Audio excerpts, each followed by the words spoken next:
Alden Richards at Katrin Bernardo magkasama na sa Canada. Matapos nga ang Hello Love Goodbye sa Hong Kong, muling mag-Hello Love again sina Joy at Ethan sa Canada. Grabe, kakakilig ito. Nagsimula na nga mag-taping sina Katrin Bernardo at Alden Richards sa Canada, kaya naman madaming mga kababayan natin doon ang nag-aabang sa kanila. Nagbubunyi rin ang mga Katben fans dahil mas maging close pa daw lalo sina Katrin at Alden doon, at baka pagbalik dito ay magpapapresko na si Alden para i-announce na niya ang girlfriend na niya si Katrin. O ayan, inunahan ko na naman, excited lang Akech, nakakakilig naman kasi talaga ang Katben.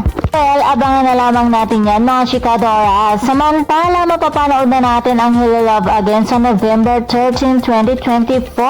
Sa November pa ipapalabas ang pelikula, pero sobrang lakas ni na Joy at Ethan dahil halos araw-araw trending ang hashtag Hello Love Again sa social media na X, kaya naman hindi makakailang madami talaga ang na-excite at nag-aabang sa muling pagbubukas ng love story ni na Joy at Ethan.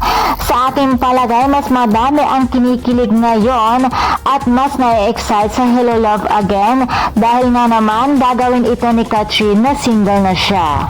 Sa Hello Love Goodbye kasi ay taken ang dalaga. By this time, single na siya, kaya naman nakakakilig talaga. At dahil nga dito, madami nagmamanifest na Joy at Ethan. Totohanan nyo na sana. Well, yan ang dapat natin abangan mga chikadoras. And for more showbiz update, please don't forget to like, share, and subscribe my channel. Thank you for watching.